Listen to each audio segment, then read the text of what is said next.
très heureux de vous accueillir dans la semaine du 18-19 consacrée à l'e-commerce.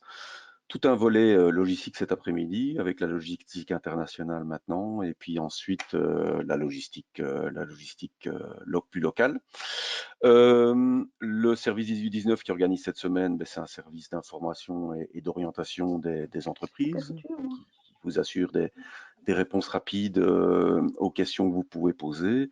C'est un service qui est très sollicité, bien sûr, pour l'instant, dans le cadre des aides Covid, qui sont une grande priorité des entreprises. Je fais partie du département export de Brussels. Nous avons aussi nos petits visages. On est spécialisé, nous, dans l'organisation des missions économiques à l'international. On organise plus de 80 événements pour 4000 exportateurs. Pour l'instant, on est principalement en digital depuis un an. Et c'est sûr que l'e-commerce, c'est un vecteur d'exportation important et c'est pour ça qu'on a le plaisir de participer à cette semaine avec un ensemble de séminaires consacrés à l'exportation, avec la logistique maintenant. Demain, un gros focus sur la TVA. Et après-demain, les vendredis, les pays limitrophes et tout ce qui concerne le Brexit qui a changé aussi la donne pour les exportateurs. Deux experts en matière de logistique et d'e-commerce aujourd'hui. Thomas Percevaux pour nous parler de ce que c'est que la logistique à l'international, comment ça fonctionne, comment on peut s'organiser. Et puis si tout fonctionne, nous aurons aussi David Cordy de DHL pour le volet prestataire logistique, les services qu'ils peuvent apporter à des plateformes d'e-commerce. Voilà Thomas, je vais vous passer la parole et l'écran pour commencer la présentation. Et voilà, bonne présentation et à tout à l'heure.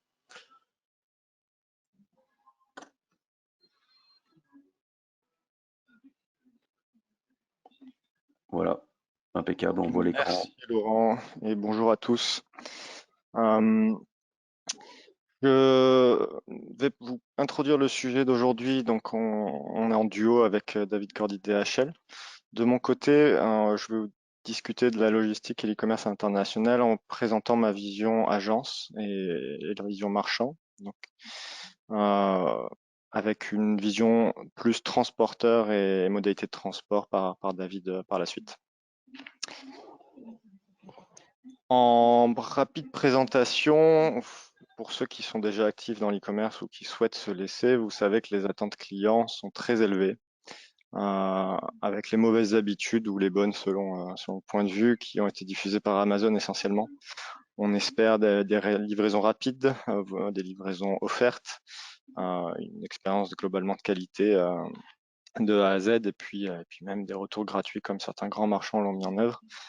Ces attentes clients, qu'elles soient locales ou internationales, sont souvent, voire constamment en décalage avec les réalités auxquelles font face les marchands, à savoir des coûts fixes de logistique plus ou moins importants sur l'organisation, des coûts variables d'expédition qui ont tendance à être souvent supérieurs aux coûts facturés aux clients, une complexité technique pour faire cohabiter les différents systèmes informatiques, une complexité humaine aussi dans la gestion des clients, la gestion du service après-vente. C'est autour de ces thématiques qu'on va donc aborder l'équation logistique de façon générale et à l'international en particulier, sous ces différentes facettes au cours de cette présentation. Qui suis-je et pourquoi j'interviens aujourd'hui? Je vais en toucher un rapide mot. Je suis le dirigeant de Stigmi, qui est une agence web franco-belge spécialisée e-commerce depuis 10 ans maintenant, c'est l'année de notre anniversaire. D'un point de vue logistique, nous sommes les développeurs officiels du module Bipost sous PrestaShop, qui est une plateforme open source, ce maintenant depuis 8 ans. Et nous avons eu aussi la joie de collaborer avec DHL pendant un temps, toujours sous PrestaShop. Je m'arrêterai là dans la présentation pour rentrer dans le vif du sujet, à savoir l'agenda.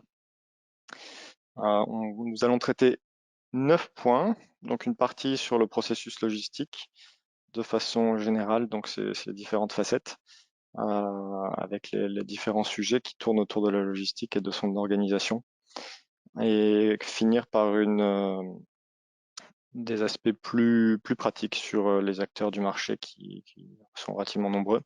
Comment les choisir et comment satisfaire ses clients et, si possible, se faciliter un petit peu la vie.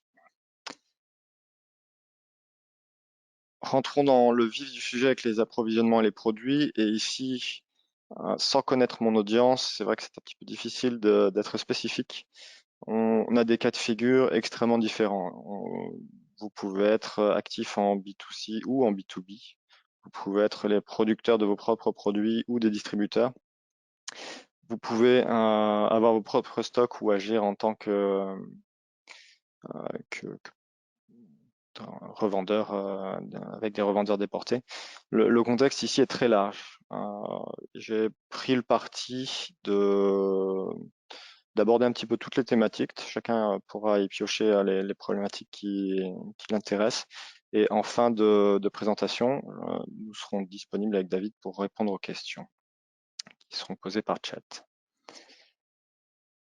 L'approvisionnement, je considère qu'en logistique, ça va être le premier point de départ international, logistique internationale, le point de départ ici. Je ne vais pas parler des achats à proprement parler, mais faire une remarque sur l'importance de cette étape. Bien souvent, donc pour ceux qui achètent leurs produits plutôt que de les produire, c'est là que se jouent les premières clés d'enrichissement des données, avec en général le nom du produit à minima et puis sa référence. Cette étape est cruciale parce que elle servira et elle sera répercutée à toutes les autres étapes du projet. Ce que j'ai pu observer chez les marchands qui avaient le plus de succès et qui étaient structurés pour l'international, c'est que dès cette étape, donc dès la phase achat, il y avait des process destinés à faire remonter l'information, que ce soit dans des systèmes informatiques ou de façon humaine. En bout de chaîne, la personne qui va gérer le SAV, quand on lui demande quand le produit sera disponible en cas de rupture de stock, c'est très utile qu'elle puisse avoir une vue ou au moins des contacts humains avec les personnes qui gèrent les achats. C'est pourquoi dans le processus logistique, j'inclus les achats. Un petit peu plus loin dans la processus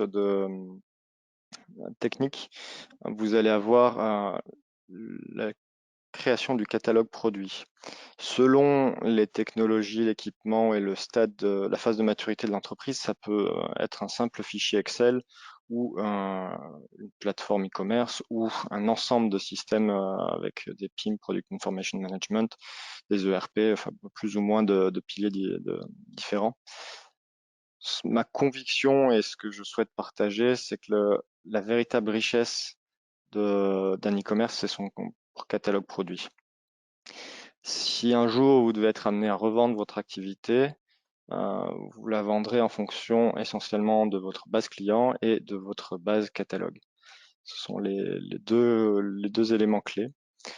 Et vendre à l'international, ça veut dire vendre avant tout. Donc vous pouvez vendre directement sur votre site internet, la plateforme elle-même, où les informations produits sont clés. Vous pouvez vendre sur des marketplaces, où les choses sont relativement simples puisqu'en l'absence de certains champs obligatoires, vous serez refusé. Pour beaucoup de marchands, les marketplaces, c'est la première exposition à l'international. C'est aussi une des plus simples dans la mesure où ça permet d'acquérir du trafic international, de l'intérêt. Mais il ne faut pas se leurrer, ce n'est pas simple non plus d'un point de vue technique, puisqu'il faut remplir tout un certain nombre de choses. La référence produit, qu'on l'appelle EAN, GTIN, SKU, le code barre, enfin, on peut deviser sur les différentes appellations, elle est toujours première, de même que le nom, aussi explicite que possible, et la catégorisation. Plus vous aurez de données, plus vous avez de chances d'être trouvé, notamment en dehors de votre marché. Admettons que vous êtes dans un secteur très technique, remplir des choses qui peuvent paraître optionnelles comme les dimensions du produit ou certaines normes très poussées qui ont été remplies, ça peut vous amener à vous faire trouver. Et donc là, on n'est pas encore dans les aspects logistiques, mais on est clairement dans l'international. Et pour l'international, vous avez aussi d'autres normes qui sont maintenant obligatoires, enfin d'autres normes, d'autres données obligatoires quand vous voulez expédier hors Europe. Il y a le code douanier, qui est aussi appelé HS Code. qui est à produire obligatoirement sur la déclaration douanière. Vous avez notamment le pays d'origine aussi. Et je mentionne ces 2 points en particulier parce qu'ils font rarement partie des plateformes e-commerce, mais ce sont rarement des champs qui sont remplis par défaut par les marchands. Ce sont des champs très problématiques puisque maintenant, si vous expédiez des colis, par exemple aux États-Unis ou en Australie, sans ces informations numérisées, transmises sous forme numérique, ils seront refusés. Donc c'est devenu une condition sine qua non pour faire du commerce à l'international hors Europe, dans lesquels vous devrez déclarer notamment aussi le nom des produits, le prix, les quantités, le port payé. Cet aspect logistique à l'international est devenu assez contraignant. Et c'est dans le système d'information qu'il faut anticiper les choses dès le début, idéalement.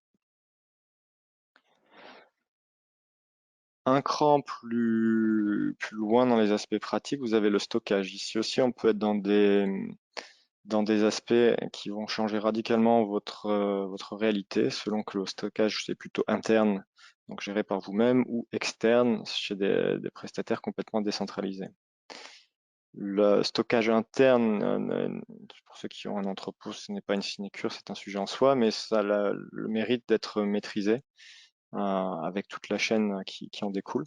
Pour le stockage externe, vous devez communiquer des informations extrêmement détaillées sur tous vos produits, ainsi qu'expédier vos produits directement aussi chez le prestataire. Ceux qui se sont essayés à collaborer avec Amazon sont bien placés pour savoir que la procédure peut être particulièrement fastidieuse. Donc la promesse de simplicité que peuvent avoir ces partenaires, c'est une simplicité qui deviendra opérationnelle quand il s'agirait d'expédier, mais la mise en place n'est pas simple.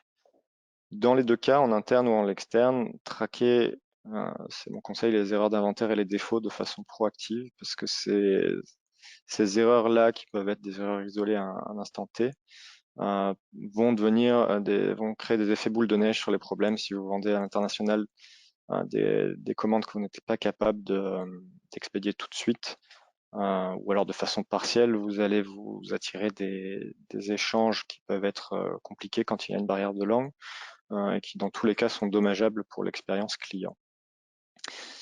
Donc c'est un conseil finalement de bon sens, éviter les problèmes en amont, puisqu'à l'international, ça a tendance à se complexifier quand il faut les résoudre.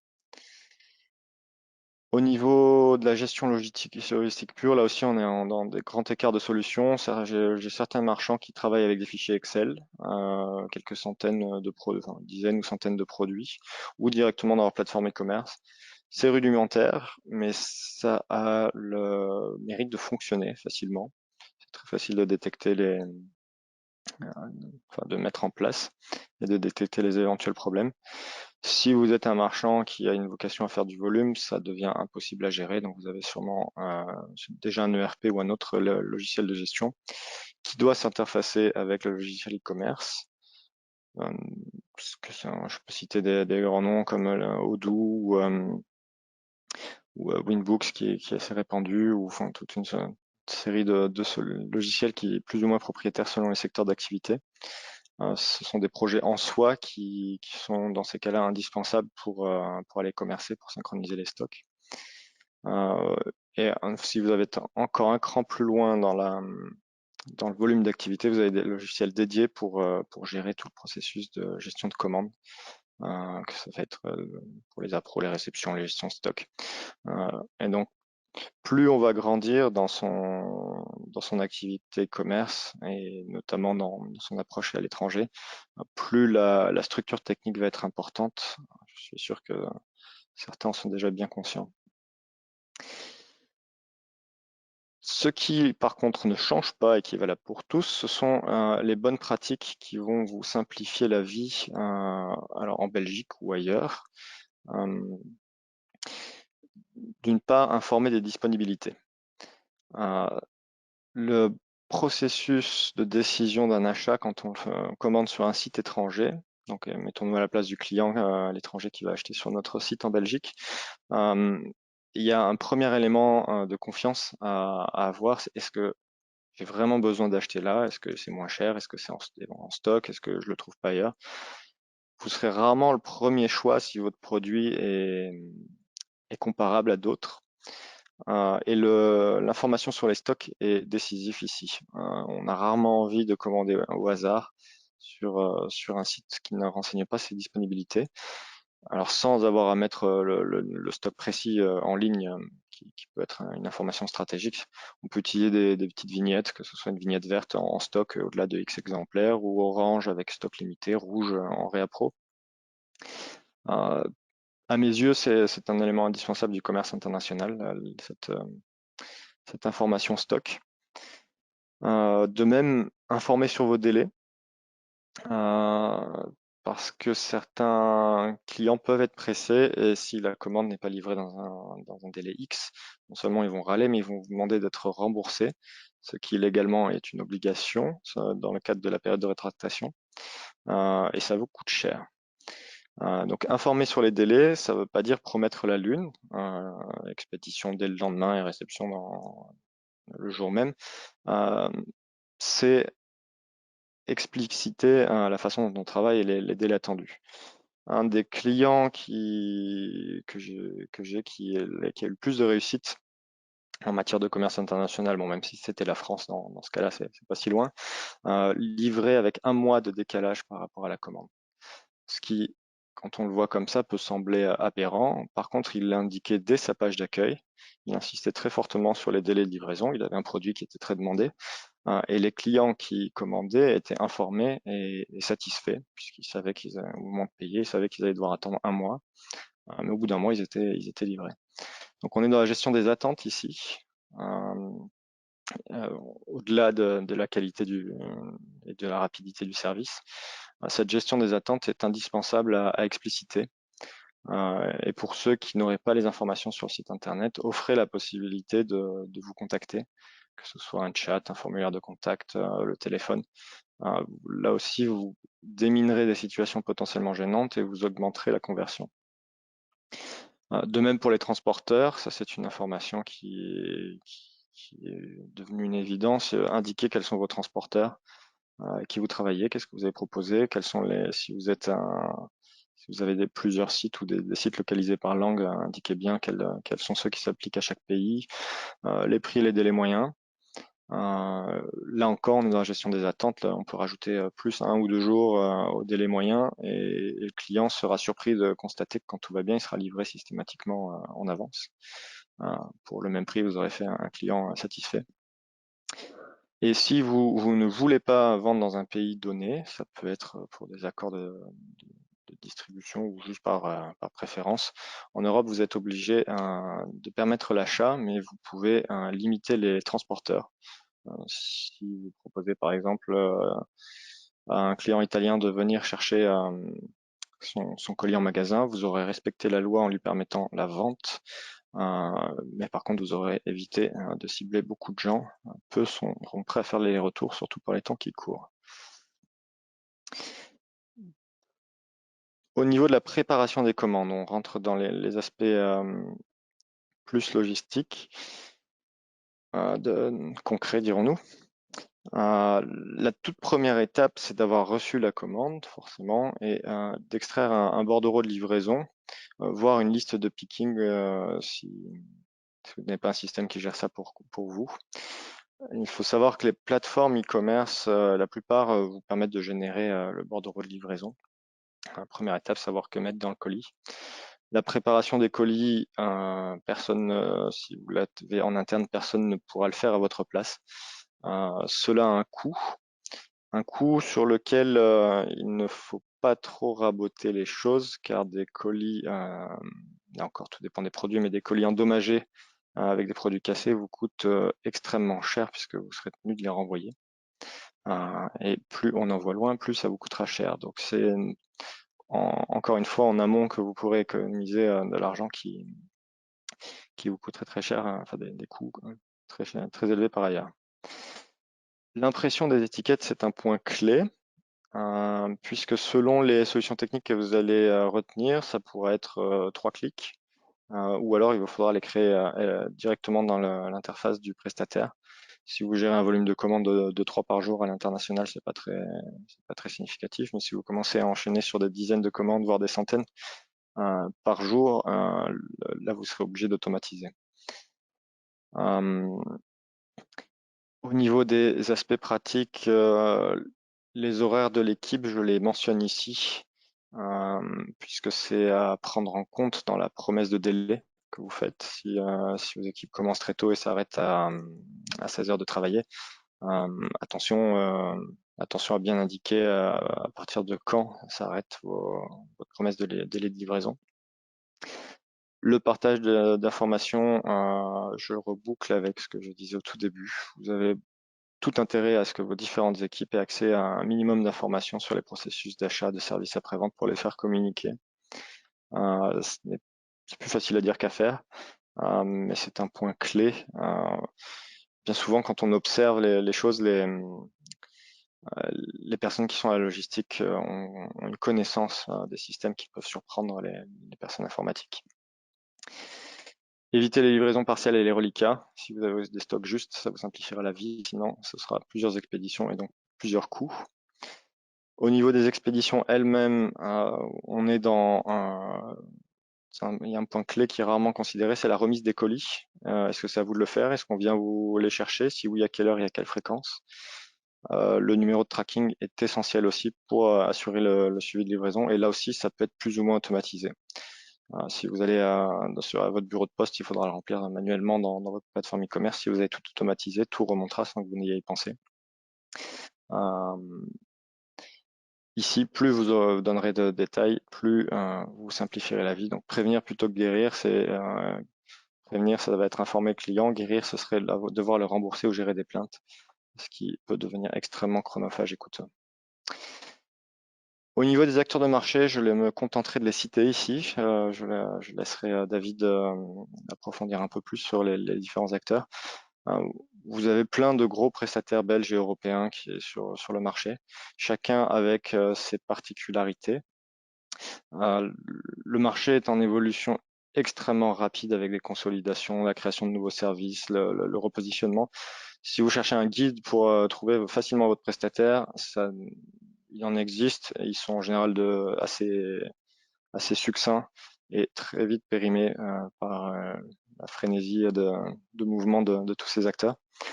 À noter que vous avez aussi des intermédiaires qui vous permettent d'accéder à plusieurs types de transporteurs avec éventuellement des tarifs négociés. En général, ça vient avec des plateformes de gestion.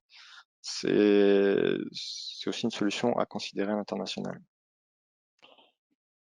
Comment choisir? Comment choisir votre transporteur? J'ai volontairement mis le prix noyé au milieu de la masse. Sans surprise, le prix, c'est une des premières choses que regarderont vos clients finaux. C'est une des premières choses que vous allez regarder vous aussi. Mais quand vous commencerez à creuser, vous verrez que c'est finalement, du moins au début de processus, un facteur secondaire. Puisque selon le type de produit que vous vendez, certains transporteurs peuvent les accepter ou non. Je pense aux produits lourds, par exemple. Quand vous dépassez les 30 kg, ça devient vite, ça réduit fortement la liste de transporteurs possibles. La zone géographique desservie, tout le monde ne livre pas partout. Selon votre échelle, c'est aussi un critère très important. La richesse de l'offre, on peut parler de la livraison à domicile, en point relais, express. Là-dessus, vous avez toute une série de possibilités. En général, proposer des options, c'est toujours une bonne idée. Les formalités administratives, il y a celles déjà contractuelles avec votre prestataire et ensuite, qu'est-ce qu'il peut lui prendre en charge? Et là, je pense notamment aux expéditions hors Europe qui nécessitent beaucoup de formalités, le paiement de l'acquittement de droits de douane en amont ou en aval. En fonction de votre volume d'envoi, vous aurez des prix différents sans surprise. Le volume vous permettra d'accéder à des meilleurs prix. L'intégration avec la plateforme e-commerce ou autre logiciel sera un point clé aussi pour éviter le tout manuel. Le tracking et le suivi, c'est aussi quelque chose qui, à mes yeux, vaut le surcoût éventuel de certains prestataires. C'est très intéressant de passer une commande vous-même sur un site qui propose le transporteur que vous envisagez pour voir comment se déroule la livraison concrètement une fois que le colis est remis dans les mains du transporteur. Parce que la qualité de l'expérience finale va influer sur la qualité perçue de votre propre plateforme e-commerce. Vous avez aussi la notoriété du transporteur. Des transporteurs qui sont reconnus, vous bénéficiez de leur notoriété de façon indirecte comme élément de réassurance. Puis les valeurs du transporteur. Si vous êtes une entreprise qui met en avant certaines valeurs, ça peut être intéressant d'être congruent et en phase. Comment satisfaire ses clients? C'est à l'international comme en local. Une des meilleures promos dans l'absolu qu'on puisse faire, c'est la livraison offerte. Ça, je vous parle de toute l'expérience accumulée avec différents types de marchands dans différents types de secteurs. C'est la promo qui marche le mieux. Ça fait baisser le panier moyen parce que les gens ont tendance à commander ce qui leur passe par leur tête sans faire beaucoup de chiffre d'affaires, donc ça coûte cher au final, mais ça peut être des grosses sessions de vente en termes de quantité de commandes. Un indispensable, c'est la livraison offerte à partir de, toujours un seuil pour inciter le client à augmenter un petit peu son panier moyen et bénéficier de la livraison offerte. Calculez-le bien parce que la livraison, que vous l'offriez ou non, vous coûtera. Par contre, si vous l'offrez, vous n'aurez aucune contrepartie financière derrière. Donc attention aux marges. Ce que je conseille beaucoup à des clients qui ont des produits qui ne sont pas directement comparables avec d'autres plateformes de vente, c'est d'intégrer directement des surcoûts de livraison dans le prix du produit, rajouter par exemple 1 ou 2 euros dédiés à la livraison dans chaque produit et baisser le coût facial de la livraison au niveau du processus de checkout. Parce qu'un client préférera payer un peu plus pour un produit dont il a envie qu'un peu plus pour une livraison qu'il estime comme un surcoût relativement, je ne dirais pas inutile, mais en tout cas forcé. Et là aussi, c'est l'effet Amazon. Les gens ont été habitués, moi le premier, les gens étaient habitués à ne pas trop payer la livraison. Et donc, afficher des coûts bas, ça augmentera votre taux de conversion. Des coûts de livraison bas augmentera votre taux de conversion. Je disais que la qualité de l'expérience de la livraison rejaillira sur vous aussi, et c'est particulièrement vrai quand vous commencez à faire appel à des avis clients, puisque dans 80% des cas, et j'exagère à peine, les clients ne vous noteront pas sur l'expérience d'achat sur votre site, mais sur la réception du produit par le transporteur. C'est-à-dire la seule étape où vous n'y pouvez absolument rien, puisque vous avez déposé le colis emballé dans les mains de quelqu'un d'autre. Et c'est sur cette étape ultime que vous serez noté. Si vous avez des transporteurs efficaces et un peu de chance, tout se passera bien, vous aurez des bonnes notes. Tout ne se passe jamais bien tout le temps, donc communiquer en amont sur les délais, quitte à les surestimer un petit peu, ça aide. Communiquer à l'expédition, absolument avoir un email de confirmation d'expédition avec le numéro de tracking. Ça n'aide pas, c'est obligatoire. Et communiquer après la réception ou en cas de problème identifié, c'est très utile. Mes clients qui ont des scores d'au moins 97% de satisfaction ont comme point commun d'appeler spontanément et de façon proactive ou d'envoyer un email, donc de contacter leurs clients qui peuvent avoir des problèmes de réception, de livraison. Et on transforme une expérience négative, à savoir mon colis est en retard ou mon colis, je ne sais pas où il est, etc., en expérience positive, à savoir je suis content d'avoir eu un interlocuteur qui m'a écouté malgré mes difficultés. Pour ce point-là, je n'insisterai jamais assez sur cette importance de la satisfaction client. Comment vous faciliter la vie? Et je m'arrêterai ici. Ne cherchez pas déjà à jouer dans un terrain qui n'est pas le vôtre. C'est impossible de concurrencer Amazon sur sa qualité de service et sa rapidité. Amazon s'est historiquement développé à perte et cherche à étouffer le marché à tout prix avec ses process logistiques. Les clients sont habitués à ça, mais c'est pas pour ça qu'il faut vous mesurer Amazon. En promettant des délais raisonnables et explicités, de façon sincère, on évite de se mettre une pression et d'avoir des attentes irréalistes. Discuter avec les clients, c'est bien souvent beaucoup plus efficace que de gratter quelques heures de livraison. En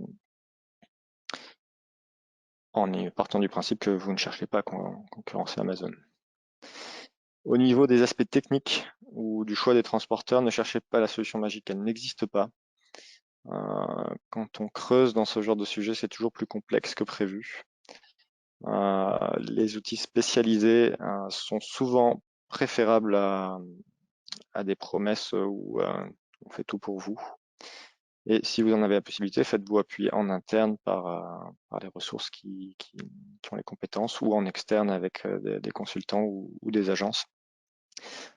Ça peut éviter des déboires. Donc évitez les promesses intenables, que ce soit vis-à-vis de vos clients ou vis-à-vis de vos équipes. Et je vous remercie. Ma présentation se clôture ici. Merci Thomas pour cette présentation très parlante. J'ai bien noté qu'il valait mieux vendre un produit un peu plus cher, quitte à déjà y intégrer des coûts logistiques, que d'afficher un coût logistique, un coût logistique qui peut paraître trop pesant pour le consommateur et donc limiter le processus d'achat. On a une question sur les questions de tracking. Comment ça fonctionne? Comment est-ce qu'on peut avoir un système de tracking de ses colis via son transporteur, intégrer ça? Comment ça fonctionne, Thomas? Vous avez une vue là-dessus? Oui, alors je vais prendre quelques exemples. Vous aurez autant de situations différentes que de systèmes. Je vais prendre des exemples concrets de mes clients. Certaines personnes travaillent avec des modules comme celui de Bipost ou celui de DHL, et le numéro de tracking se rajoute automatiquement dans la commande et ça génère un email d'expédition au moment où l'étiquette est générée. Donc là, on est sur du 100% automatisé. Ça marche dans la plupart des cas. Ça peut être frustrant si vous imprimez votre étiquette 2 jours avant de remettre ça au transporteur, puisque le client va cliquer cliquer X fois sur le lien de tracking qui ne sera pas encore activé. Puisqu'il faut savoir que le lien de tracking ne fournit des informations que quand le colis est vraiment dans les mains du transporteur. Avant ça, le lien peut exister, mais il sera vide. Sinon, sur la plupart des plateformes e-commerce, vous avez l'option 100% manuel, à savoir taper vous-même votre numéro de tracking et renseigner l'URL à renseigner. Ça marche pour les tout petits volumes ou pour les transporteurs très spécialisés. Sur d'autres intégrations plus complexes, ça peut être des échanges de fichiers. Dans un sens, on va envoyer les commandes au logiciel qui gère les expéditions, et en retour, ce logiciel-là enverra la liste comportant les numéros de commande et les liens de tracking. Et donc, il y a une intégration purement technique. Donc, du manuel à l'automatisé, tout existe. Ok. Pour tout ce qui concerne les passages aux frontières, c'est quelque chose qu'il faut aussi négocier avec le transporteur, pour le cas où on fait de l'or hors Union européenne, par exemple. Hors Union européenne, vous avez des formalités douanières où certains transporteurs peuvent les gérer pour vous, et ça, je laisserai David en parler. Ou d'autres peuvent vous demander de remplir le formulaire de déclaration de douane de façon plus ou moins automatisée. C'est impératif, sinon le colis ne passera jamais. Ok. Grand merci Thomas. Je vais maintenant passer la parole et l'écran à David Cordy, qui est responsable des grands comptes chez DHL, pour effectivement la solution, une solution logistique d'un intégrateur du transport pour les e-commerçants. David, j'espère que vous avez reçu, voilà, on voit votre écran, il faut juste Ouais, le mettre en grand écran. ouais. Et c'est bon. Voilà. Et Thomas, de toute façon, vous restez enfin, nos participants ont le plaisir de vous revoir pour le séminaire qui suit. Voilà, David, Très bien. the floor is yours, comme on disait par le passé. Je vous laisse la parole. Tout à fait. Très bien, ben, merci beaucoup. Bonjour à tout le monde. Heureux de vous rejoindre. Quelques petits soucis techniques, mais voilà, tout est rentré dans l'ordre. Voilà, donc effectivement, je représente DHL Express en tant que commercial grand compte depuis quelques mois maintenant, mais j'ai fêté début du mois mes 19 ans chez DHL. Donc voilà, je suis relativement expérimenté dans le domaine. Vous avez mes coordonnées, le cas échéant, ici sur le slide, si toutefois vous souhaitez avoir plus d'informations ultérieurement. On va voir quelques petits points ensemble. Je vais de manière très succincte vous présenter DHL et puis vous présenter les grands défis du e-commerce international. Nous avons édité une checklist au niveau de... Est-ce que vous voyez toujours mon écran? Ouais. Okay. Nous avons édité donc une checklist pour soutenir les e-commerçants à la réalisation de leur site web. Et alors, juste un petit souci ici, voilà. Il est aussi très important d'avoir quelque chose de durable et éco-friendly, comme on dit. Donc, on abordera ce point aussi. Là, l'important, c'est peut-être la difficulté des droits et taxes au niveau du e-commerce international, la flexibilité de la livraison ou livraison à la demande, un petit mot également sur la législation concernant les retours, l'estimation des frais de douane. Vous verrez que certains pays fonctionnent différemment, ont des habitudes de consommation différentes, et donc on va regarder certaines choses par rapport à cela. Et ensuite, quelques petits retours clients que je partagerai avec vous. Donc, DHL, je pense que dans la grande majorité des cas, tout le monde connaît. Je ne vais pas rentrer dans l'historique complet de DHL, mais voilà, nous couvrons évidemment 220 pays et territoires. Nous sommes présents dans plus de pays que des marques comme Coca-Cola, par exemple.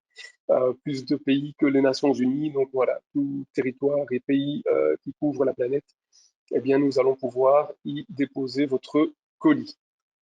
Par rapport à DHL Belgique, eh bien, nous sommes présents ici depuis 43 ans. Nous avons 230 véhicules, 315 points de service, sont les commerces de proximité dans lesquels vos clients pourraient, le cas échéant, aller rechercher leur colis.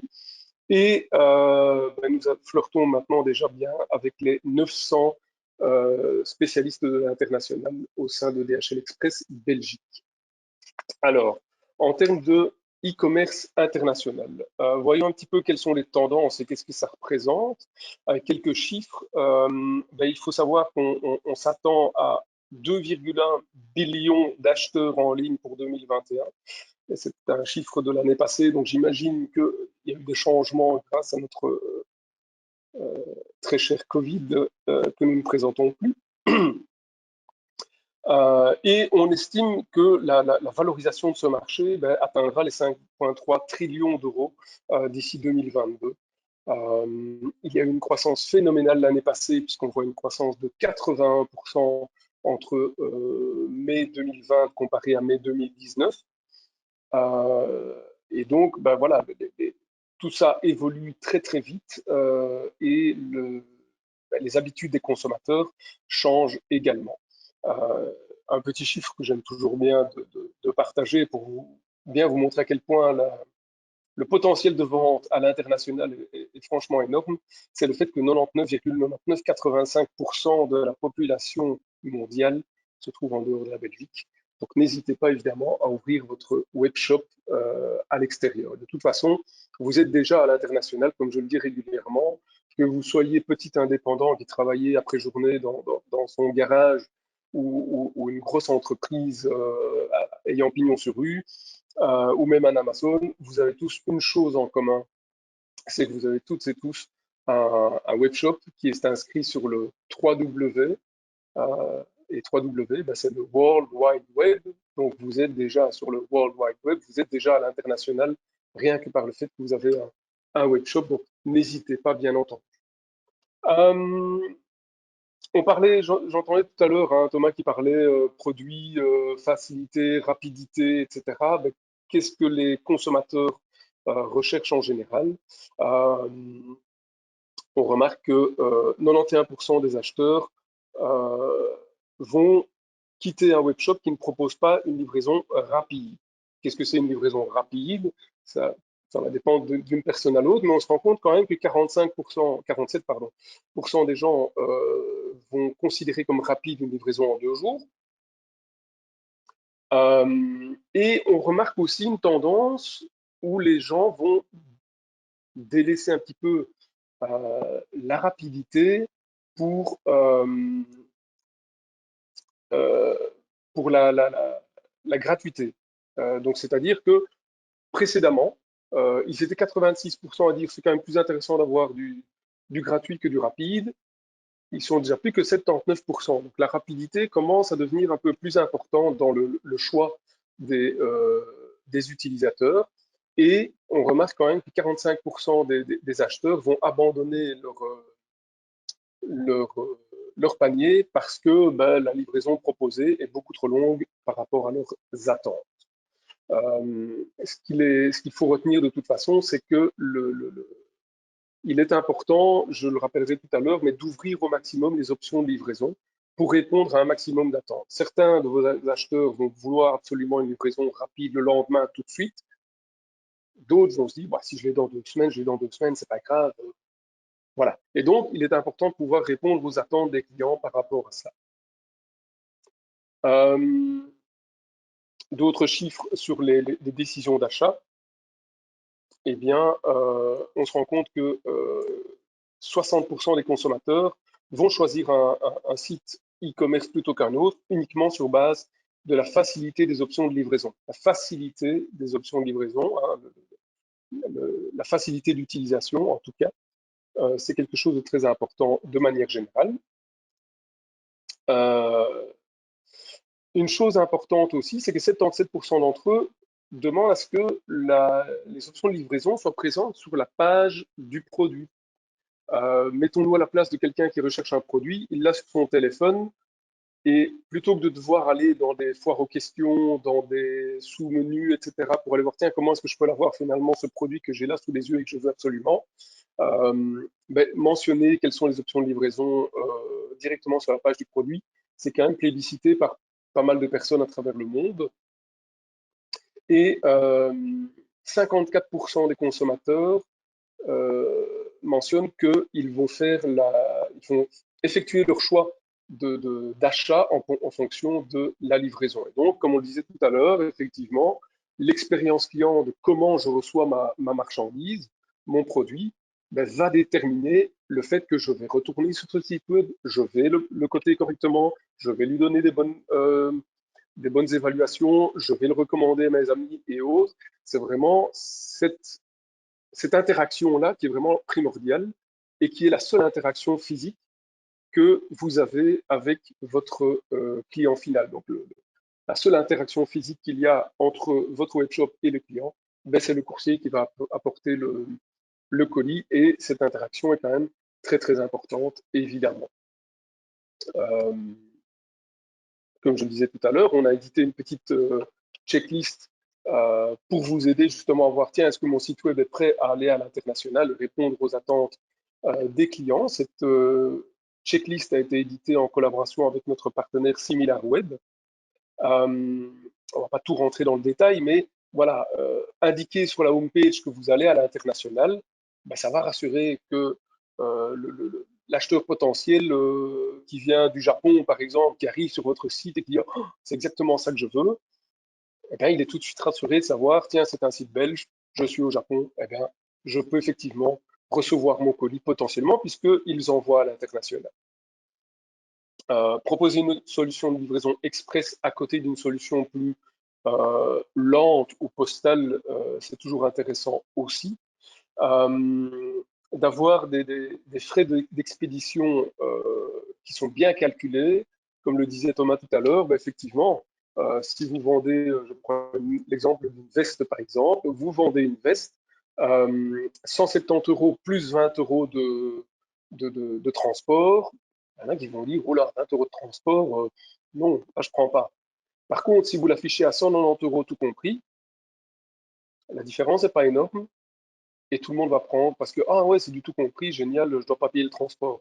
Oui, il va le payer d'une certaine manière, mais il ne va pas s'en rendre compte finalement et on l'absorbe dans les frais de livraison, les frais de vente, pardon.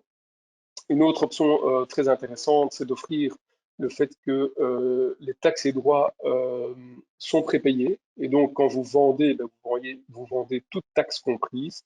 Il y a des possibilités d'estimer les frais de droits et taxes à destination.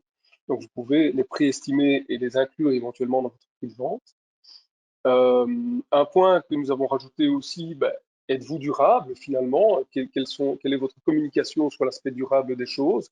Et communiquez-vous là-dessus également, et par rapport à vos transporteurs aussi. Est-ce que vous offrez une solution de retour facile? Très important. J'insiste sur la facilité parce que potentiellement le retour peut être payant, mais ça doit être facile. Et ça va aussi rassurer votre client. On a tous déjà expérimenté la chose de commander sur Internet. Et quand j'ouvre mon colis, j'ai un petit mot de remerciement. Et juste derrière, j'ai déjà le bordereau retour qui est là. Génial, si ça ne va pas, je peux le retourner. Je prends mon produit, il me convient, très bien. Je mets le bordereau à la poubelle. C'est facile. Mais de déjà avoir le bordereau retour, le cas échéant, c'est toujours quelque chose d'intéressant. Ou en tout cas, en fonction des produits vendus, forcément, on n'a peut-être pas envie non plus de mettre le bordereau retour directement dans le colis, mais que la procédure soit simple et facile, en tout cas. Quand on va à l'international, forcément, avoir son site web disponible dans plusieurs langues, c'est toujours un plus. Même si l'anglais est la langue internationale, dans certains pays, il vaudra mieux avoir le site traduit dans la langue du pays. Premier exemple qui me vient à l'esprit, c'est l'Espagne. Généralement, en Espagne, il vaut mieux que ce soit en espagnol, sauf exception évidemment, j'espère qu'il n'y a pas trop d'espagnol dans les participants, mais voilà, je pense que c'est de notoriété relativement publique qu'en Espagne, les langues étrangères sont moins répandues. Donc voilà, adapter son site web par rapport au pays que vous souhaitez développer et donc éventuellement à la monnaie, puisque le monde entier ne tourne pas autour de l'euro. Si vous pouvez avoir un convertisseur de monnaie sur votre site, c'est toujours intéressant, plutôt que de laisser le soin à votre acheteur de faire le taux de conversion lui-même. Il y a des possibilités d'adapter cela sur votre site web. Option de livraison qui serait alors du coup aussi locale, puisque certains pays vont plébisciter certaines options de paiement, pardon, je dis livraison, options de paiement plutôt qu'une autre. Vous verrez tout à l'heure qu'aux Pays-Bas, dans presque 50% des cas, ils plébiscitent la solution de paiement qui s'appelle iDeal.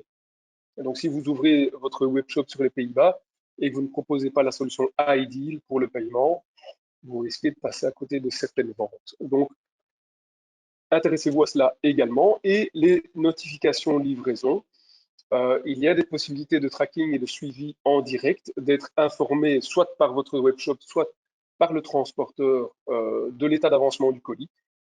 Tout ça doit être repris évidemment et communiqué clairement. Autre chiffre intéressant, de plus en plus de personnes placent le fait de pouvoir choisir quand et comment je reçois ma livraison au-delà de tout le reste. Et donc, c'est beaucoup plus important pour 35% des e-consommateurs dans le monde, de pouvoir choisir quand et comment je peux recevoir ma marchandise et de faire son choix de l'expérience client que je souhaite par rapport à la livraison. Comme je disais tout à l'heure, certains voudront absolument l'avoir demain parce que j'ai oublié l'anniversaire de, et donc il me faut absolument ce colis demain, sinon je vais passer un sale quart d'heure. Ou alors, non, j'ai le temps, je l'ai dans 2 semaines, c'est pas grave du tout. Et donc de pouvoir vraiment répondre à un maximum d'attentes à ce niveau-là, c'est vraiment très important. Au niveau des paiements, comme on le disait tout à l'heure, voilà, le fait de la livraison gratuite incite à payer plus, à acheter plus. Comme je dis toujours, le fait de jouer avec 2 transporteurs au minimum de qualité, ou enfin, pas de qualité, j'aime pas ce mot-là, mais de performances différentes, un postal et un express par exemple, DHL, FedEx, UPS, TNT, tout ça sont des intégrateurs qui sont dans la même famille de transport express.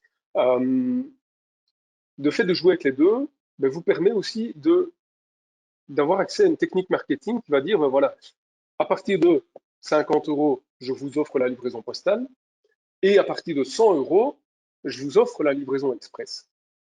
Et en faisant ça, vous avez la tendance où les acheteurs vont aller remettre un article ou deux pour obtenir justement ce premium gratuit, se dire yes, j'ai fait une bonne affaire, j'ai eu mon transport gratuit, et du coup, selon les études, selon les retours que nous avons, ça peut faire augmenter le panier moyen du coup jusqu'à 70% par rapport à ce que vous avez maintenant. Donc ça, c'est quand même pas mal intéressant aussi. Il y a différentes techniques, hein, le free shipping d'office, de recharger directement le client. Donc si le transporteur vous facture 15, vous allez refacturer 15 de l'autre côté. Ou alors faire un prix flat pour tout le monde. Sur base de la grille tarifaire que vous aurez obtenue de votre transporteur, vous pouvez déterminer une grille flat rate, c'est X € pour tout le monde, point barre. Donc ça, c'est un petit peu à vous à voir, à adapter en fonction du produit, en fonction de la valeur de votre produit, etc. Ce sont toutes des choses qui doivent se mettre en place également. Et le fait aussi d'acheter en toute taxe comprise, si le destinataire sait que de toute façon, il ne devra plus payer de droits et taxes à l'importation dans son pays, ça le rassure aussi. Il clique dessus, même si c'est un petit peu plus cher que dans son pays, ou si on se dit, tiens, c'est un peu plus cher, oui, mais en fait, c'est toute taxe comprise, donc c'est bon, je le prends. Ça incite aussi à la vente supplémentaire. Et donc, c'est à vous à décider votre stratégie, évidemment. Indiquer clairement que vous allez à l'international, puisque généralement, on remarque aussi que les tarifs de transport étant un peu plus chers à l'international, forcément, les personnes qui vont arriver sur votre site web depuis le Japon, depuis le Canada, depuis les États-Unis, vont vouloir un peu rentabiliser tout ça, et donc finalement vont peut-être acheter un peu plus pour pouvoir rentabiliser ces frais de transport, voire obtenir le transport gratuit carrément. Et donc tout ça a un impact sur le panier moyen. Comme je l'ai dit, offrez votre site web dans le langage local, dans la monnaie locale, offrez des moyens de paiement locaux. Ça va avoir une influence sur votre taux de conversion également. Et on voit qu'ils sont quand même 70% à vouloir, à préférer payer toute taxe comprise, évidemment. Point suivant, on en arrive à la durabilité. Donc, c'est un petit peu le nouveau thème à la mode et tout à fait justifié, bien entendu. C'est vraiment très important d'être le plus green et durable et éco-friendly possible. On remarque qu'ils sont quand même 51% actuellement à se préoccuper de cette chose-là dans leur processus d'achat, contre 47% en 2017. Donc, il y a une tendance à l'augmentation à ce niveau-là. On voit que 36% des 18-26 ans vont spécifiquement choisir un revendeur sur base de cet aspect-là aussi. Donc, si votre public cible se trouve là-dedans, il est intéressant de mettre ça en avant également sur votre site web. Et si vos ou vos partenaires de transport ont quelque chose à mettre en avant d'un point de vue de la durabilité, n'hésitez pas à le faire également. Pour un petit mot concernant DHL, bien entendu, nous avons un objectif du groupe qui est de 0 émission pour 2050. Donc, peut-être pas demain, mais après-demain, en tout cas. On est en bonne voie à ce niveau-là. Et alors, je vais juste m'intéresser sur la dernière petite initiative. Nous avons l'objectif de planter 1 million d'arbres par an pour compenser nos émissions de CO2. Pour la Belgique, on a une petite initiative locale qui court cette année-ci.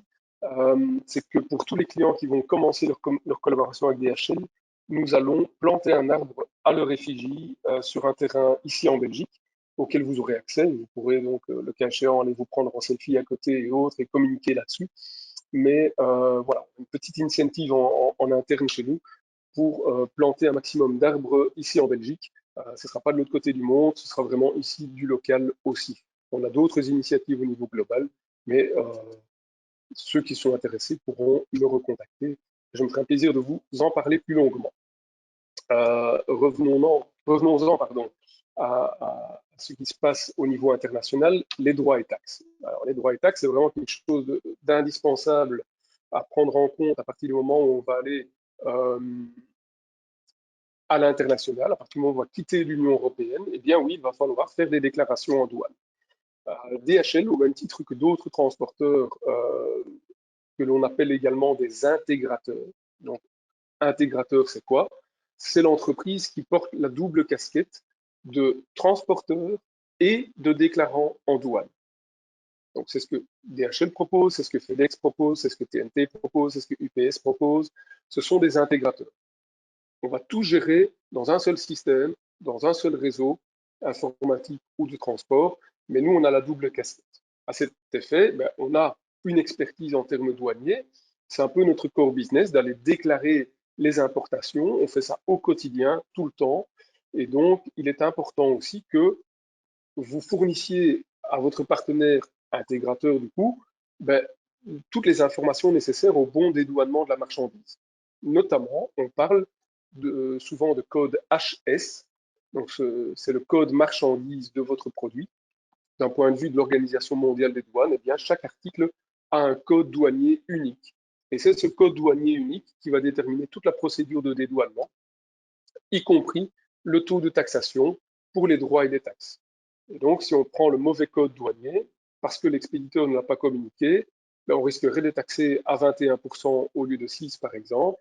Et donc, on se retrouve avec des déconvenus et des frais, des faux frais ou des choses comme ça. Et donc, c'est pas intéressant. Donc, il est vraiment important de communiquer au maximum les bonnes informations pour cela. Donc, la description de la marchandise, le code de la marchandise, le pays d'origine a également une influence là-dessus, et quand on parle de pays d'origine en termes douaniers, c'est bien le pays dans lequel le produit a été fabriqué.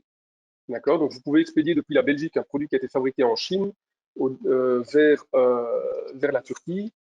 Eh bien, le pays d'origine, ce sera la Chine, ce ne sera pas la Belgique dans cet exemple. Donc, il y a toutes sortes de choses qu'il est important de communiquer au maximum pour que le dédouanement se passe dans les meilleures conditions et soit le plus juste possible, qu'on ne soit pas confronté à un contrôle éventuel supplémentaire de la part des douanes, et donc des retards et de la frustration potentielle au sein des clients. D'accord? Donc, voilà, nous, on peut également gérer le paiement des droits et taxes.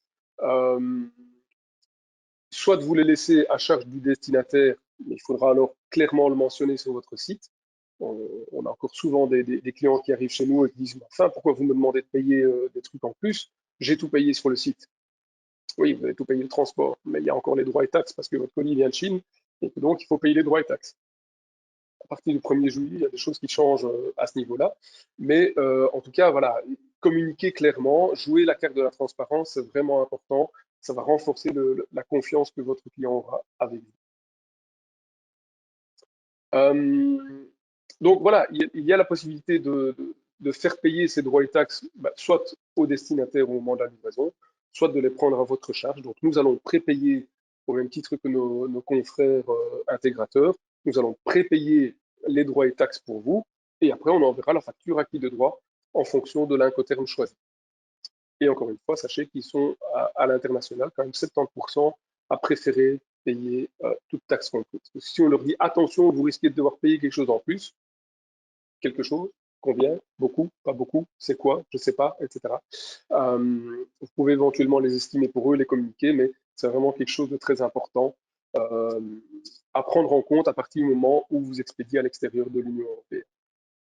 Ça paraît peut-être éventuellement un challenge insurmontable, mais il y a des outils qui peuvent vous aider à faciliter tout cela et à prendre la bonne décision par rapport à la stratégie commerciale de votre webshop. Le point suivant, on en arrive à la flexibilité de la livraison, ce que nous, chez nous, en interne, on appelle ça on-demand delivery. Chaque transporteur aura sa manière d'appeler cette option-là, mais c'est de faciliter la livraison personnalisée. C'est de laisser le choix au client final. Comment voulez-vous recevoir votre colis où, quand, comment. Voilà. Personnaliser tout cela. Et donc, Bipost le fait sur la Belgique, par exemple. Hein, on peut pré-encoder ses préférences de livraison. Mais si vous envoyez par Bipost à l'extérieur de la Belgique, ces préférences ne sont plus d'application. Le client français ne peut pas venir sur le site Bipost pour pré-encoder ses préférences. Non, ce sera en fonction du prestataire de livraison en France qu'il devra choisir, évidemment. Avec un intégrateur type DHL, vous avez cette facilité qui est mondiale, évidemment, et les mêmes services, les mêmes propositions sont faites partout dans le monde. On remarque que 68% des millennials, qui sont les plus actifs sur le net et dans les achats et autres, vont choisir justement un revendeur sur base des options de livraison, de la flexibilité de la livraison et autres. Alors, comment ça fonctionne très schématiquement? Eh bien, on envoie, nous, le transporteur, l'intégrateur. Le transporteur envoie directement une notification au client final pour lui dire, voilà, cher client, votre colis DHL Express numéro un tel est en route, qui provient de, dans notre exemple ici, Fish Incorporated. Il est en route, il vous sera livré demain. Si ça ne vous arrange pas, cliquez sur le lien ci-dessous et choisissez une option de livraison, tout simplement. Et de cette manière-là, le coursier reçoit l'information et il va livrer comme demandé par le destinataire. Et donc, vous ne devez plus vous occuper de rien puisque le client final sera en contact direct avec le transporteur et pourra, le cas échéant, gérer, manager, choisir son option de livraison en fonction de ce qui lui convient le mieux. Reporter au lendemain ou au surlendemain, changer l'adresse, venir dans un point de service, faire livrer chez son voisin, faire livrer sans signature, éventuellement aussi dans un lieu sécurisé de l'habitation. Voilà, il peut choisir la manière dont il veut recevoir sa livraison. Et donc, ça, c'est la flexibilité de la livraison. Encore une fois, vous laissez le choix final à votre client, ce qui renforce sa confiance dans votre site web. Et voilà, il devra assumer ses choix. Généralement, ils sont bien à même de pouvoir les choisir et en tenir compte, bien évidemment. Très important, c'est que tout cela a un impact sur la première tentative de livraison. À partir du moment où il y a une option choisie, dans 100% des cas, ou quasiment, on va livrer du premier coup chez le client, comme demandé, soit chez lui, chez son voisin, en point relais, dans son abri de jardin, dans son garage. Il y en a parfois qui sont très imaginatifs là-dessus. Si on envoie une notification, mais qu'il n'y a pas d'option choisie par le destinataire, on va livrer dans 90% des cas. Et si aucune notification n'est envoyée, eh bien, on va livrer dans à peine plus de 80% des cas le colis à la première tentative de livraison sans devoir laisser un avis de passage. De manière générale, dans le monde, les 3 options de livraison les plus plébiscitées sont le report de la livraison. En ce qui nous concerne, on peut reporter jusqu'à 5 jours. En fonction des transporteurs, je pense qu'il y a des durées différentes. Venir chercher dans un point de service, comme j'ai dit tout à l'heure, en Belgique, on a 315 points de service. Eh bien, dans chaque pays, DHL, comme tout transporteur, va développer son réseau de points de service. Et donc, le fait d'aller chercher en point de service est plébiscité à 22% des cas, voire livraison chez le voisin. Également, ça c'est vraiment le top 3 des options choisies et plébiscitées à l'international. Et donc, par rapport à cela, est-ce que vous avez activé ce type d'option avec votre transporteur? Donc, vérifiez avec lui, évidemment, si ce type d'option est disponible et est activé, évidemment. Mentionnez-le également sur votre web shop. Dites bien à vos clients qu'ils seront prévenus, qu'ils vont recevoir des notifications. Et aussi, très important, et ça, je n'insisterai jamais assez, que le champ de numéro de téléphone soit rendu obligatoire et que ce champ de numéro de téléphone soit le numéro de portable. Donc, demandez bien à vos clients d'encoder leur numéro de portable, parce que s'ils encodent un numéro de fixe, il n'y aura pas de notification envoyée. Il y aura des notifications envoyées par mail, mais on remarque que le taux de réponse est beaucoup plus faible que par SMS. Et donc, demandez un numéro de portable et aussi indiquez clairement pourquoi vous demandez ce numéro de portable. Il y en a certains qui pourraient être réticents et dire « ouais, je ne veux pas le mettre parce que tout est 15 jours, je vais recevoir un coup de téléphone d'un call center ou que sais-je encore ». Ben non, rassurez-les là-dessus en disant « voilà, moi, si je demande votre numéro de portable, c'est uniquement pour que mon transporteur puisse vous tenir informé de l'avancement du colis et rien d'autre de toute façon. D'accord? Donc, tout ça est très important. On remarque un énorme taux de réponse à partir du moment où le numéro de téléphone portable est repris dans les données de l'envoi. Un petit aspect qu'il faut prendre en compte aussi, c'est la particularité des retours. Oui, dans certains cas, les clients vont vouloir retourner la marchandise parce que ça ne leur convient pas et autres. Il est important de tenir ça à l'œil aussi, d'en tenir compte. Généralement, ils sont quand même 3 fois plus nombreux à retourner un colis qu'on a acheté en ligne plutôt qu'un colis qui a été acheté en magasin. Ce qui est logique puisqu'on n'a pas vu on n'a pas pu le toucher, l'appréhender, se l'approprier. Donc forcément, ça arrive un peu plus. Mais ça n'apparaît pas ici, mais dans pas mal de cas aussi, on se rend compte qu'il y a beaucoup moins de retours à l'international que sur une livraison domestique. D'accord? Parce que on a acheté tellement de choses, on a vraiment bien réfléchi son processus d'achat quand on est à l'international. Beaucoup moins quand on est sur du domestique, et donc il y a quand même beaucoup moins de retours quand on va à l'international, traditionnellement parlant, évidemment. Tout ça va dépendre, bien entendu, de votre produit. Certains produits pourront être retournés, d'autres pas du tout. Hein.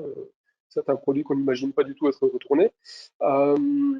Donc ça, c'est un petit peu à vous à adapter tout cela, mais il faut évidemment que le processus de livraison, la politique de retour, pardon, soit la plus facile, la plus sécure possible pour le client.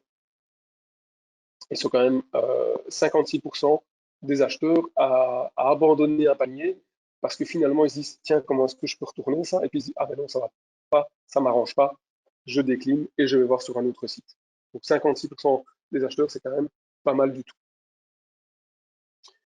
En termes de retour, il y a oui, non, pardon, je vais un petit peu trop vite. Donc, affichez-le clairement sur votre webshop, d'accord?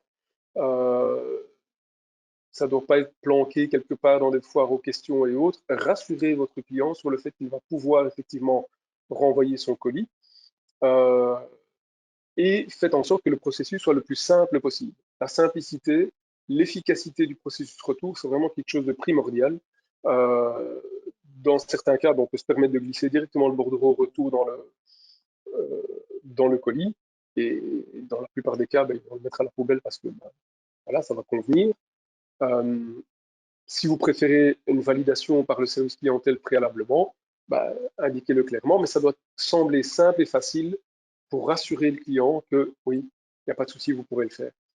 Et je vais vous envoyer le bordereau et ce sera à nos frais, où vous devrez payer ceci, où vous devrez payer cela, où il y aura une participation, vous recevez un bon d'achat pour un achat ultérieur, etc. Tout ça sont des choses à mettre en place et à communiquer clairement sur votre site web.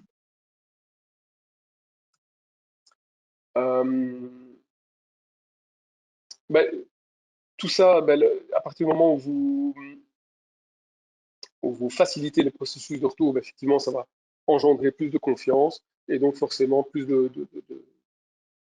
ventes supplémentaires et autres. Il y a des réglementations spécifiques sur le fait de retourner les colis, puisqu'effectivement, comme je le disais tout à l'heure, le colis va partir de la Belgique, il va arriver aux États-Unis, par exemple. Aux États-Unis, on va devoir le dédouaner, payer des droits et taxes. Le colis va revenir en Belgique. Depuis les États-Unis vers la Belgique, on va le redéclarer en interne, en import, pardon, et vous allez devoir repayer des droits et taxes pour l'importation de votre produit retour. Ça commence à faire beaucoup de frais finalement supplémentaires, donc il y a des législations spécifiques par rapport à tout ça, et les principaux intégrateurs qui gèrent le tout pour vous peuvent gérer ce genre de choses et faire en sorte que voilà, on va déclarer de la bonne manière avec vous le retour de la marchandise pour que vous ne soyez pas de nouveau obligé de payer les droits et taxes à l'importation. Ça, c'est vraiment quelque chose de très important aussi, de savoir qu'il y a des possibilités de ne pas devoir repayer des droits et taxes au retour de la marchandise. Mais tout ça, relativement technique, on ne va pas rentrer dans le détail ici, mais on pourra vous aider là-dessus sans aucun problème. Tant qu'on est dans les frais de douane, justement, ce qu'on appelle les landed costs, comment déterminer les frais de douane finalement? Eh bien, sur base du numéro HS de votre marchandise, évidemment. Et on a la possibilité, via un API, chez nous en tout cas, de préestimer les frais de livraison pour qu'ils soient éventuellement ajoutés dans votre prix de vente ou dans votre prix de transport, parce que vous allez les inclure d'une manière ou d'une autre, ou bien vous dites non, je ne les inclus pas, je les prends à ma charge, je prends une marge un peu plus élevée. Enfin, voilà, tout ça est faisable de manière tout à fait automatisée, mais pour ça, il faut une bonne connaissance du produit. J'imagine que si vous avez 50 000 références avec 30 000 codes HS différents, ça va être plus compliqué évidemment et plus lourd à mettre en place. Mais généralement, quand on a une dizaine, une quinzaine de codes douaniers différents, à la rigueur, c'est encore facile à mettre en place. En ce qui nous concerne, l'implémentation de ce genre de choses prend 1 à 2 semaines pour que tout soit intégré directement sur votre webshop.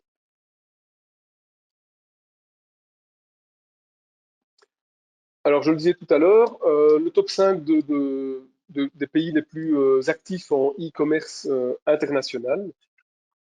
On en a beaucoup d'autres, j'en ai sélectionné 5 sur lesquels je vais vous expliquer un petit peu comment ça se passe dans ces pays-là. Par exemple, aux États-Unis, voilà, 324 millions de population, 77% de pénétration Internet. Ils dépensent en moyenne 3 428 $ par an. C'est quand même pas rien. Donc, ne sous-estimez pas le potentiel de vente sur les États-Unis. Et 65% de la population américaine, donc 65% des 324 millions, achètent en ligne. Et quand on analyse un petit peu les sites web avec certains clients, je me rends compte de plus en plus que des clics qui viennent des États-Unis, c'est de plus en plus fréquent. Donc, ne sous-estimez pas le potentiel de vente là-bas. Il y a franchement pas mal de facilité aussi. Surtout qu'on voit que la taxe de minimis, donc c'est la valeur jusqu'à laquelle il n'y aura pas de frais de dédouanement, d'accord, elle est de 800 US $. Donc jusqu'à 800 US $ de valeur marchandise, eh bien, il n'y a pas de taxe à destination aux États-Unis. Donc c'est quand même pas mal, d'accord. Vous pouvez même afficher, je vous le vends, toute taxe comprise. Si le panier moyen est à 100 ou 150 $, bah, forcément, il n'y aura pas de taxe. Rien ne vous empêche de dire que c'est toute taxe comprise, finalement, il n'y en aura pas. Comment fonctionnent les États-Unis généralement en termes de méthode de paiement? Principalement les cartes de crédit, certaines cartes de débit, pas mal aussi. Tout ce qui est PayPal, etc. est fortement plébiscité également. Ils utilisent beaucoup les Facebook principalement et Twitter. Et alors, petite info intéressante, il y a quand même 12,9% de la population américaine qui parle espagnol. Il pourrait que vous puissiez permettre aux clients américains de configurer son compte client en espagnol. Ça peut peut-être aider aussi aux ventes dans le futur. Autre pays, le Royaume-Uni.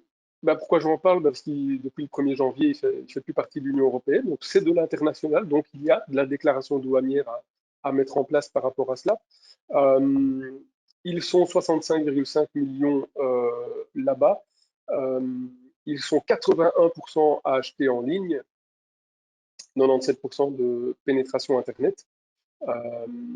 La taxe de de minimis est à 15 pounds, donc c'est pas très élevé. Et la taxe duty de minimis, donc les droits d'importation sont d'application à partir de 135 pounds, 135 livres sterling. Et donc voilà, ça peut vous aider aussi à savoir, tiens, il ne devra payer que de la TVA ou pas du tout, ou il devra payer de la TVA et des droits. Voilà, ce sont les barèmes qui vous aident à déterminer ce que le client final ou vous-même, si vous les prenez à votre charge, allez devoir payer en plus. Au niveau du Royaume-Uni, il plébiscite beaucoup les cartes de crédit, PayPal également. On voit que le Royaume-Uni, c'est quand même le 3e pays e-commerce au monde.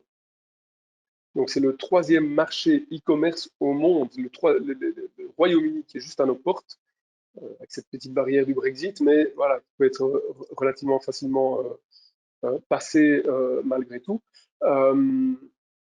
C'est quand même un marché intéressant, donc n'hésitez pas à aller chercher des ventes de ce côté-là aussi. peu plus proche de nous, peut-être plus facile aussi à atteindre, la France. Quasiment 65 millions de personnes. Tout ce qui est droit de douane, etc. pour la France, forcément, ce n'est pas d'application puisque marché unique, mais ils sont quand même 65% à acheter en ligne. Voilà, si vous avez un site qui est en français, l'ouvrir à la France, forcément, c'est très facile aussi. Et c'était quand même un beau marché à aller chercher, évidemment, et relativement facile de par le fait qu'il y a beaucoup moins de barrières de langue.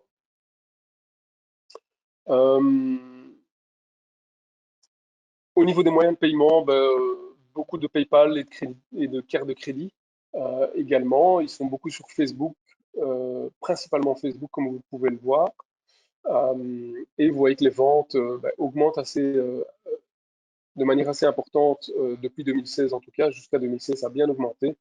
Et les derniers chiffres, vous imaginez bien que notre cher ami Covid a bousculé tout ça et, a fait augmenter encore les ventes à l'international.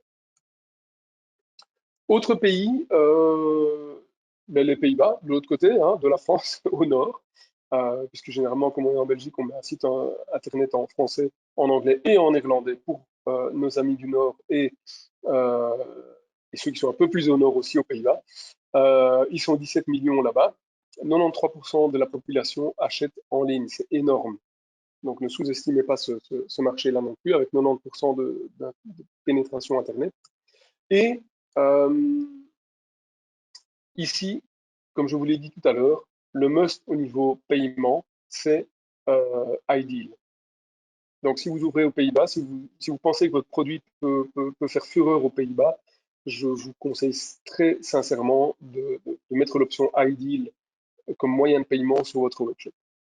Ça, c'est incontournable. Les habitudes de livraison personnalisées, voilà, on analyse aussi pour tous les pays qu'est-ce qui est plus plébiscité que les autres. C'est généralement le report de la livraison. Voilà, à 55% des cas. Ou alors le retrait en point relais. Ça, c'est quand même les deux moyens de livraison qui ressortent parmi nos propositions en tout cas. Ça, c'est interne à DHL, bien entendu. Mais voilà. Donc sachez que le pouvoir reporter la livraison aux Pays-Bas ou pouvoir aller la chercher en point relais, c'est quelque chose qui est fortement plébiscité dans ce pays. Autre petite information, de l'autre côté de la planète, allons du côté du pays du soleil levant, le Japon, 127 millions de population, 76% de la population achète en ligne, et on peut avoir des belles surprises avec le Japon. Je vous en parlerai juste après avec un retour client belge, justement, qui a eu une...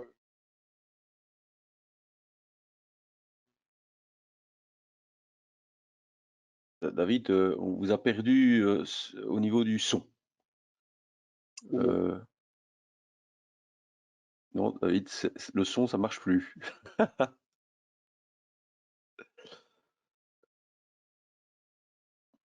David, nous entendez-vous? Vous entendez-nous plutôt?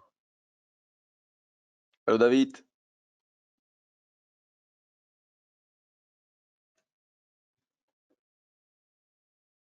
belle surprise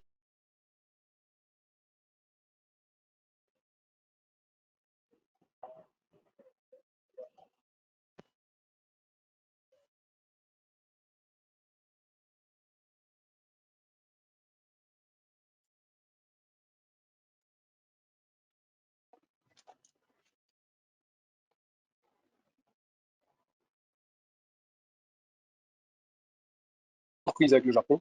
Donc, David?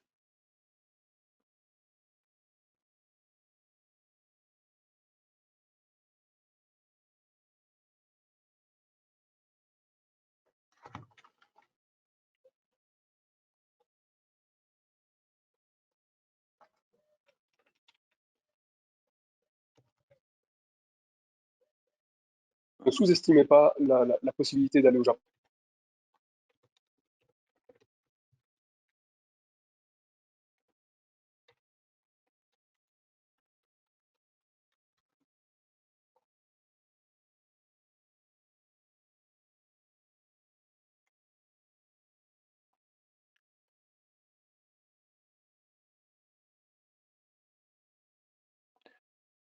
je crois que nous avons... Voire en Chine, d'autant que nous sommes belges et que le Made in Belgium dans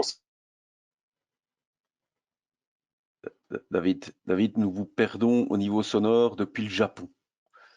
Je ne sais pas ce qui se passe. Visiblement, vous ne nous entendez pas non plus.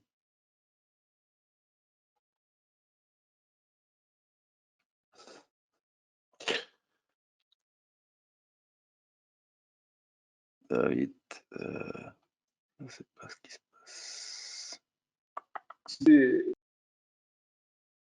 Et alors, ce qui est vraiment intéressant, c'est que les couples japonais ont l'habitude de faire du vélo ensemble et ils veulent tous les deux être habillés de la même manière. Et donc, qu'est-ce qu'ils font? Un acheteur, il prend 2 tenues. Ou 3, ou 4, ou 6, ou enfin, peu importe, mais ils prennent quand même des tenues toutes les mêmes et la tenue complète. Donc, voilà. C'était un chouette retour d'anecdote de la part de Peloton de Paris. Un autre qui date depuis un petit temps, c'est Gymshark, une entreprise anglaise qui va d'ailleurs maintenant s'implanter en Europe et si mes souvenirs sont bons, c'est même en Belgique. Tellement, voilà, ils ont commencé à 2-3 dans un garage dans une banlieue et maintenant, voilà, ils ont un warehouse énorme. Ils vont s'implanter maintenant aussi en Belgique, mettre un dépôt ici en Belgique aussi pour le marché européen et autres. Et donc, il y a vraiment, ici, voilà, je vous le disais, une augmentation du panier moyen de 41 livres à 70 livres. Donc, 70% d'augmentation du panier moyen. Ben, comment? Juste avec cette petite technique marketing de dire, voilà, la Poste en Angleterre, la Poste, ben, ce sera gratuit à partir de X et DHL gratuit à partir de X. Eh bien, les gens vont aller chercher le premium gratuit. Et Gymshark en a fait, je veux dire, on a fait les frais, mais non, on a tiré les bénéfices justement. Et donc, voilà, c'est pas des paroles en l'air, ça s'est vu effectivement chez nous, chez nos clients. Donc, voilà, il y a pas mal de choses à ce niveau-là. Merci David. J'en arrive maintenant. Oui, merci David. Voilà. On va devoir se quitter puisqu'on va devoir rendre l'antenne. Hein. Et voilà. Ah ben voilà. Merci pour la Extraordinaire. présentation. Et David, je pense qu'on pourra envoyer vos slides aux participants. Oui, je fais à en sorte l'issue de la de les présentation. envoyer le plus rapidement possible. Ouais. Et ce Thomas également. Donc c'est juste une question très rapide. Quand on prévoit comme ça avec un intégrateur un délai d'envoi sur le Japon, c'est un délai qui tient compte de la procédure douanière, le délai que vous donnez, ou il y a des aléas pour le passage aux douanes, ou c'est un délai certain entre guillemets? C'est un délai relativement certain à partir du moment où nous disposons de toutes les informations utiles au dédouanement, justement. Et donc, d'où l'importance de préparer correctement ces documents douaniers. Mais effectivement, nous avons la possibilité, comme tout reste dans le même réseau et aussi réseau informatique, eh bien, à partir du moment où le colis est déclaré export en Belgique, en temps réel, nos collègues japonais reçoivent déjà toutes les informations pour commencer la procédure de dédouanement import chez eux. Et donc, on dédouane, comme on dit, dans les airs. Donc, pendant que le colis est dans les airs, le colis est dédouané. Et il y a même possibilité de faire payer en ligne les droits et taxes si vous les laissez au destinataire. Et donc, tout ça est possible. Quand on donne un délai de 2 ou 3 jours, par exemple, pour le Japon, eh bien, c'est 2 ou 3 jours, livraison, dédouanement compris, tout compris en porte-à-porte. Ok, super. Bonne continuation à vous deux Voilà. et bon développement à nos spectateurs.